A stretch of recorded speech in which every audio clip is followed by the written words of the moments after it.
Mr. Speaker, let me start by referring to page 20 of the Sona book.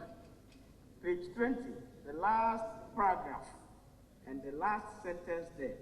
His Excellency the President said, even though the latest Ghana Living Standard Survey has recorded a drop in unemployment from 11.9% in 2015 to 7.3% in 2019, we still need to do more to create more jobs with urgency. Mr. Speaker, when you get a president addressing the nation like this, and even though we have been able to reduce unemployment rate from 11.9 in 2015 to 7.3, and still promising us, telling us the need to create more jobs, then you must be sure that we are in very safe hands. Mr. Speaker, page 9 of the Sona document talks about how the security services have even been beefed up in terms of human resources, employment created in that regard. Mr. Speaker, he was able to do this not for nothing. We came in 2017 when we had IMF conditionalities that restricted employment in every sector. By the dint of hard work by His Excellency the President, Mr. Speaker, we weaned ourselves off IMF, and as we speak today, all our security agencies have beefed up personnel, and we can be sure that security is also very, very safe. Mr. Speaker, majority of jobs that have been created since 2017 find themselves in the informal space. Indeed, from the document we are working with in the Employment Ministry, we have about 85% of our workforce in the informal sector, with only 15% in the formal space. The formal space accounts for, the Speaker, 611,397 employees. And in this era, we have 343,458 workers in the municipal, metropolitan, and district assemblies. We also have 267,939 in the formal private sector. Mr. Speaker, the constraint we have, indeed, you see the numbers as the constraint we have is the lack of digitization, which His Excellency the Vice President is tackling so well, so that when employers recruit any persons or give opportunity to any persons in the job space, you will be able to capture. This is very important, I think, that we need to mention.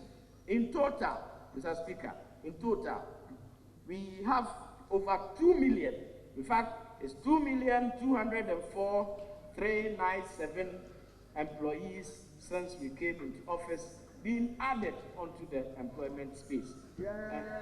Indeed, planting for food and jobs alone accounted for about 1,593,000, and this supports the fact that a lot of jobs created are found in the informal space.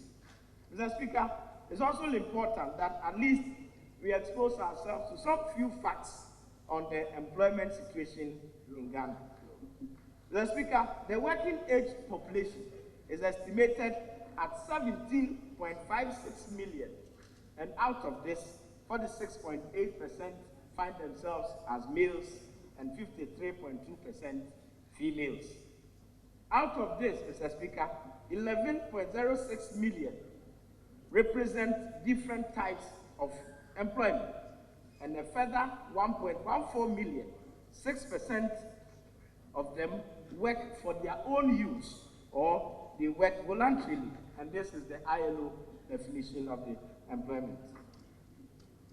There are also a further 5.36 million who are in schools, who are incapacitated, and some due to domestic activity who also cannot be accounted as saying we have given employment. Mr. Speaker, I'm doing all this to show that employment that we have created is not just a mouth talk, but indeed it is something that can be buttressed and evidence-based. So anybody who wants documents on them can come and we'll give to them from the Employment Ministry.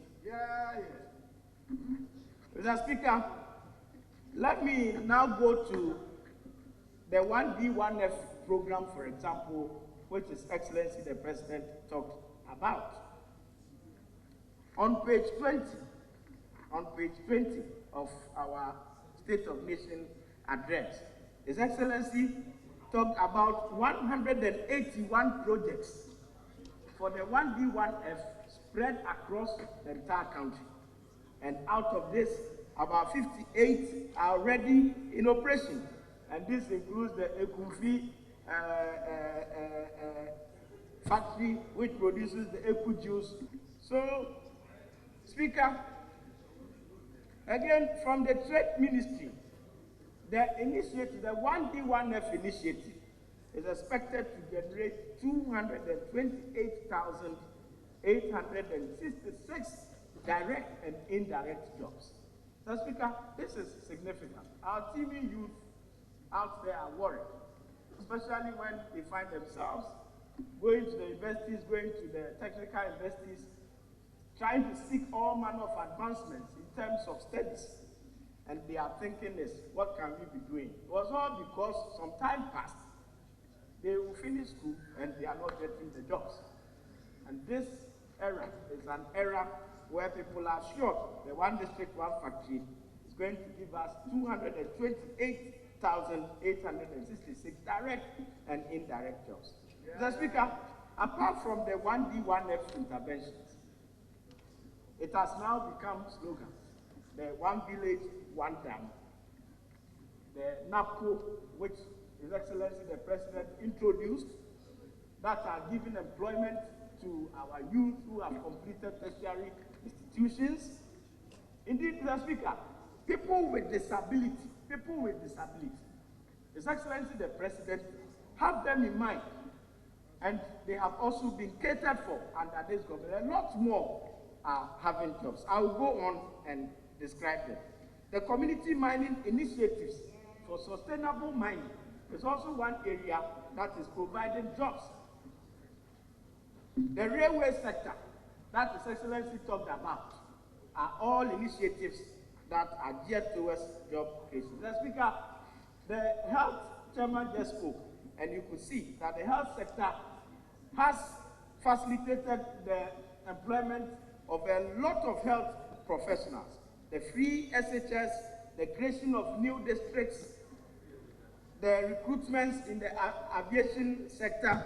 We have planting for food and jobs, planting for export and rural development, agric extension officers are being recruited, and even, Mr. Speaker, the hosting of the Africa Continental Free Trade indeed comes with lots of jobs.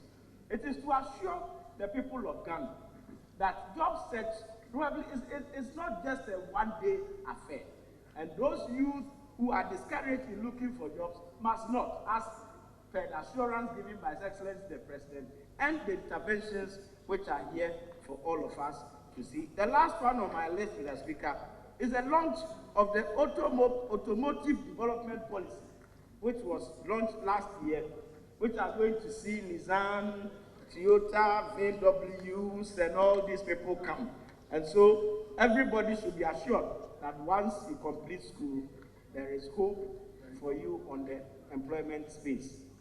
Mr. Speaker, page 12 of Sona, the State of the Nation's address delivered by His Excellency the President, you would see that in collaboration with the University of Mines, 4,000 trainees, about 4,000 of our youth have been trained, and out of that, about 1,107 of them have been given startup kits.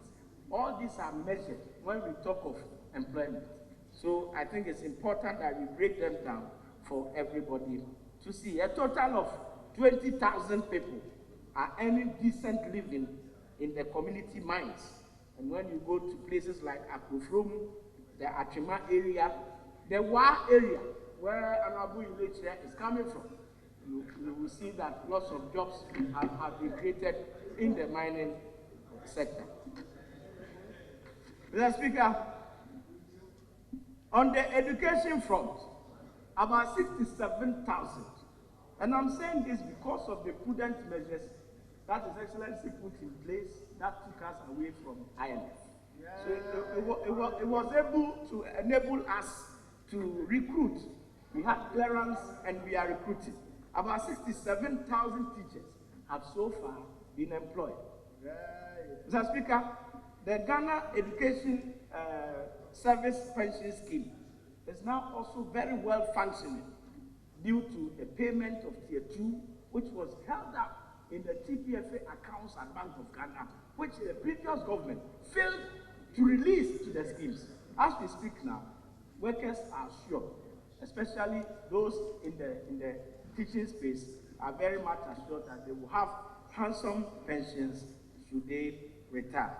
We have also abandoned the 3 months pay policy that we inherited, Mr. Speaker. We came, and when people were recruited, they worked for over 24 months. There was a policy that said that we will not pay you, we will only pay you 3 months. Mr. Speaker, if you have heard in the news, there is something called legacy arrears. This is where these things are coming from. Legacy arrears. In the employment ministry, all the problems on the employment front that we are confronted with are problems of inheritance. Something called legacy arrears, where people work for so many months and then you say, oh, I'm not going to pay you, I'm going to pay only 3 months. It has taken His Excellency the President, a visionary leader for that matter, to abandon that policy. And now as we speak, there's nobody that is recruited and not paid. Before you are even recruited, there is clearance for you, and immediately you are hooked onto the Controller and Accountant General salary scale. Yeah. Several thousands of indirect jobs have come as a result of the free SHS policy that even sought the double track, which my colleagues on the other side were ridiculing. Indeed, Cape Coast, which is my regional capital, used to be a town between May, June, July, August. Mr. Speaker, you go to Cape Coast and people don't have money. It's because it is an education hub. And when we vacated, everybody will go to Accra, they will leave, go to Kumasi, and Cape Coast town was not basket. As we speak now, due to double track, the entire year is seen with economic activities, and not only in Cape Coast, I presume all places in the country. The Speaker, lastly, let me touch on the people with disabilities. 5 million Ghana cedis have been dedicated for women entrepreneurs with disability. And as we speak now, 850 have so far been assisted. 4 years ago, we had disability fund at the district level, which was only about 2% of the common fund. We came into office and His Excellency said we should increase it. As we speak now, it's about 3% that is going. Mr. Speaker, it also interests you to know that those monies were just given to the people with disabilities by way of monies like 200 Ghana cedis, 300 Ghana cedis. When this government came, there was innovation. We are sitting with people with disabilities. We are asking them what they themselves can do to make a living. And through that, we are resourcing them to get businesses. And this is what we are talking about. So in the employment space, they are not left out. People with disabilities are catered for. And I think that it's good we commend His Excellency, the President. The health chairman was talking about recruitments in the health sector, about 65,000. Mr. Speaker, the 65,000 significantly included students who went to private institutions, something that never happened in the history of the country. We came and we felt that these institutions, once accredited and once they produce, they must be recruited. So as part of the 65,000 workers in the health sector space, which we are talking about, includes private nurses. And I think that it is important that we talk about. Mr. Speaker, we have not solved all the problems in the employment space. So as was concluded by His Excellency the President on that, he says even though the latest survey recorded a drop in the employment from 11.9 to 7.3, we still need to do more to create jobs with urgency.